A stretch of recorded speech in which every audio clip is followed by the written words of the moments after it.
दोस्तों स्वागत है आप सभी का हमारे YouTube channel green education and reasoning hub पर।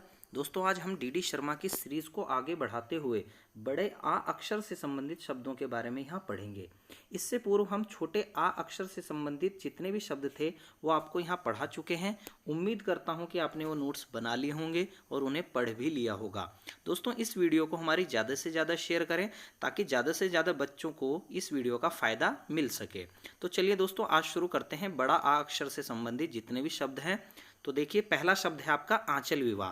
दोस्तों आंचल विवाह जो है हमने वहाँ भी समझा था। आंचल विवाह वो विवाह मतलब जिसमें वर और वधू के जो कंधों पर डले गए वस्त्र हैं तो उनमें गांठ बांधकर उनके फेरे करवाना। और ये टके का ब्याह और एक अन्य विवाह जो कि मैंने आपको वहाँ पढ़ाया था उससे संबंधित विवाह था। तो देखिए विवाह के प्रकार या उससे जुड़ी परंपराएं इसमें होती हैं। तो यहाँ इतना लिख दिया सिर्फ। आगे बढ़ते हैं। दूसरा शब्द है आंचरी, आंचरी, माचरी या माचरी, मातरी। ठीक है, तो इसके बारे में देखते हैं। ये क्या होता है? असमय मरी कुंवारी कन्याएं। ठीक है, मतलब जो कुंवारी कन्याएं हैं वो अपने समय पर मतलब समय से पूर्व मर गई हैं। ठीक है, तो उनको कहते हैं आंचरी, आंचरी। एडी देवता के साथ चलने वाली उसकी परिचारिकाएं भी इनको कहा जाता है। आंचरी, मातरी, एडी व भ्राड़ी स्त्री कोटिक देवियां हैं। ये मतलब स्त्री कोटि की देवियां इनको माना जाता है। आंचरियों को वासुकी नाग की संतानें माना जाता है। टिहरी का जो खैटरवाल पर्वत है इनका निवास स्थान माना जाता है। तो खैट पर्वत के बारे में मैं आपको पहले भी बता चुका हूं।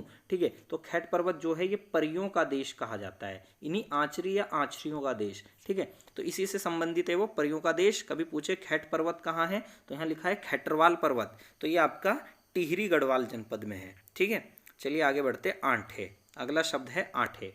तो आंठे क्या है? काली के सम्मान में मनाया जाने वाला जौनपुर गढ़वाल का एक विशेष पर्व। इस दिन अशका खाया जाता है। मैं आपको पहले पढ़ा चुका हूं कि अशका क्या है। अशका के बारे में आप पीछे जाके देख लेना, इससे पीछे वाली वीडियो में अशका से संबंधित जानकारी मैंने आपको दी थी। आगे बढ़ते हैं। आंतड़ा, आंतड़ा बेड़ना। ठीक है, तो शौका समाज में दो दुश्मनों के बीच दोस्ती कराने के लिए बकरे को मारकर उसका मांस पकाया जाता है व उसकी आंतों को साफ करके लड़ने वालों के बदन पर लपेटा जाता है। एक आंत में लिपटकर मानो ऐसा सूचित करते हैं जैसे वो आपस में बंधु हों। तो दो दुश्मनों के बीच में यानी जो दोस्ती है उसको करानी है तो आंतड़ा बेड़ना नामक की जो प्रथा है ये यहाँ की जाती है पूरी। ठीक है, तो देखिए अगला शब्द देखते हैं आकाशदीप। आकाशदीप यानी कुमाऊं में शरद पूर्णिमा, कोचागरी पूर्णिमा को घर के बाहर दीपक जलाकर रखा जाता है। मान्यता है कि कोचागरी के दिन धन धान्य की देवी लक्ष्मी रात्रि को संसार में भ्रमण करती हैं और प्रकाश में घर में निवास कर जाती है। तो आकाशदीप पर्व कहाँ मनाया जाता है? कुमाऊं में शरद पूर्णिमा के दिन। ठीक है, और किससे जुड़ा पर्व है? देवी लक्ष्मी से। चलिए आगे बढ़ते हैं। अगला शब्द है आपका आटो। तो आटो क्या है? दूध में आटा डालकर बनाया गया मिष्ठान व्यंजन, इसे दूध माको आटो भी कहते हैं। ठीक है, दूध माको आटो। आगे बढ़ते हैं। आठों पर्व, आठों आप जानते ही होंगे। रवाई जौनपुर के समान ही चमोली में यह पर्वोत्सव अश्विन मास की नवरात्रि को मनाया जाता है। इसका आयोजन नंदा देवी के सम्मान में सप्तमी तिथि को किया जाता है। तो आठों पर्व कहाँ? रवाई जौनपुर की भांति चमोली जनपद में। ठीक है, चलिए आगे बढ़ते हैं। आदित्य देव। आदित्य देव क्या है? चंपावत में सुई टीला या किला के पास स्थित दिवाले। तो ये जो सुई किला है आपसे ये पूछा जा सकता है कि सुई किला उत्तराखंड के किस जनपद में है? तो सुई का किला आपका चंपावत जनपद में है। ध्यान रखना, इसको कभी भी एग्जाम में आ सकता है। और आदित्य देव का दिवाले भी यही है। आगे बढ़ते हैं। आदि केदार, वेरी वेरी इंपॉर्टेंट है दोस्तों। तो चमोली में बद्रीनाथ मंदिर के सिंहद्वार के निकट तप्तकुंड की ओर उतरने वाली सीढ़ियों के दाहिनी ओर शंकराचार्य मंदिर के नीचे है। यानी सीधा सीधा आप कहें तो आदि केदार चमोली में है। यह शिव का मूल स्थान था, परंतु नारायण यानी विष्णु ने शिव व पार्वती से बच्चे का रूप धारण कर यह स्थान हड़प लिया था। तब शिव जी केदारनाथ चले गए थे। ठीक है, तो पहले ऐसा कहा जाता है कि यह जो भगवान शिव का था, ठीक है, स्थल, परंतु नारायण या विष्णु भगवान ने बच्चे का रूप धारण कर शिव और पार्वती से यह स्थान हड़प लिया था। ठीक है, चलिए आगे बढ़ते हैं। अन्य गाथा के अनुसार, एक अन्य गाथा इसके बारे में प्रचलित है। ब्रह्मा के अपनी पुत्री पर मुग्ध होने का पता चलते ही शिव ने क्रोध में उनका सिर काट डाला। यह सिर उनके हाथ से चिपक गया। ब्रह्म हत्या पाप से मुक्त होने वे सभी तीर्थों पर गए, परंतु जब वे बद्रिकाश्रम पहुंचे तो वह उनके हाथ से अलग होकर अलकनंदा में गिर गया। ठीक है, वह वे ब्राह्मण हत्या के पाप से मुक्त हो गए थे और वे यहीं रह गए, ऐसा कहा जाता है। ठीक है दोस्तों, तो ध्यान रखना इनके बारे में दो प्रथाएं प्रचलित हैं। आगे बढ़िए, चमोली जनपद में है। पंचबद्री तीर्थ स्थलों में यात्रा पथ पर यह सबसे पहले आता है, इसलिए यह नाम इसे दिया गया है। ठीक है, यह भगवान विष्णु की आदि तपस्थली भी माना जाता है। तो आदि बद्री आप ध्यान रखते रहिए, चमोली जनपद में स्थित है। चलिए आगे बढ़ते हैं, इसके बारे में थोड़ा और जानते हैं। यह 16 मंदिरों का समूह है, वर्तमान में यहाँ सिर्फ 14 बचे हैं। इनमें सबसे प्रमुख है लक्ष्मी नारायण मंदिर। तो लक्ष्मी नारायण मंदिर ध्यान रखना, 16 मंदिरों में से एक मंदिर सबसे फेमस है यहाँ, लक्ष्मी नारायण मंदिर। अधिकांश मंदिरों की जो शैली है वो नागर है। तो ध्यान रखना, नागर शैली आदि बद्री मंदिर हैं जो 16, उनकी जो शैली है वो नागर शैली है। मंदिरों में स्थापित मूर्तियां दक्षिण भारतीय शिल्प शैली में काले पत्थरों पर तराशी गई है। ठीक है, तो काले पत्थरों से मूर्तियां बनाई गई हैं यहाँ की, जो कि दक्षिण भारतीय शिल्प को दर्शाती हैं। आगे बढ़ते हैं। कहा जाता है इसका प्राचीन नाम नौढ़ा था।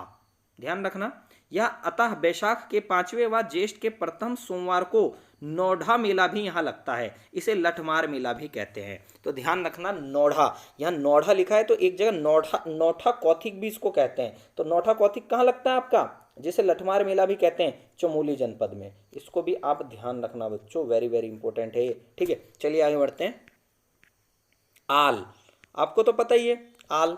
ठीक है, त्रिमल चंद ने अपने प्रशासनिक क्षेत्र को 4 आलों में विभाजित किया था।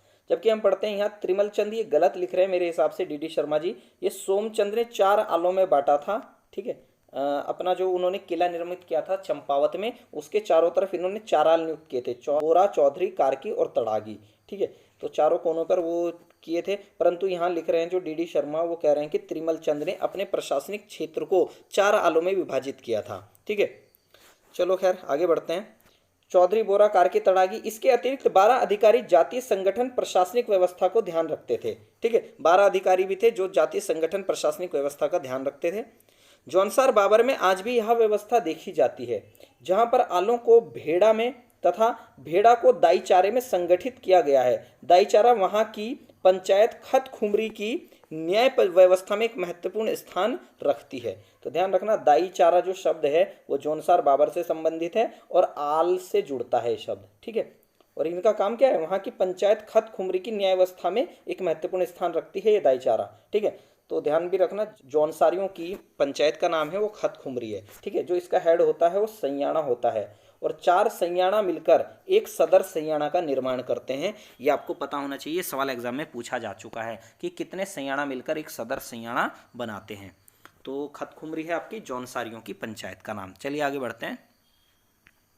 अगला शब्द है आलम। आलम क्या है, भोज वृक्ष का वह कटा हुआ तना जिस पर ध्वजा बांधकर घर के आंगन या देवालय में लगाया जाता है। ठीक है, रंग मतलब ये उससे संबंधित है, भोटिया जाति से रंग जाति। ठीक है, तो वो ज्यादातर इस काम को करती है। कुछ क्षेत्रों में इसे ही दरचो भी कहा जाता है। ठीक है, आगे बढ़ते हैं। आलम सैगमो चुमो। आलम सैगमो चुमो क्या है, इसे स्यासेर रिमचिम भी कहा जाता है। यह प्रति 12 वर्षों में मनाया जाता है, एक प्रकार का उत्सव है। यह मूलतः यह एक तिब्बती उत्सव है और पिथौरागढ़ जनपद में ये आयोजित किया जाता है। इसे आलम संपो भी कहते हैं। ठीक है, आलम संपो भी इसको कहा जाता है। चलिए आगे बढ़ते हैं। आलू कलियो। आलू कलियो क्या शब्द है, कुमाऊं के भिटोली आलों के समान गढ़वाल में आलू कलियो मनाया जाता है। इसके अंतर्गत चैत्र महीने में ध्यानियों यानी विवाहित बहन बेटियों को आलू कलियो देने की परंपरा है। ठीक है, आलू कलियो के रूप में क्या दिया जाता है, नकद राशि।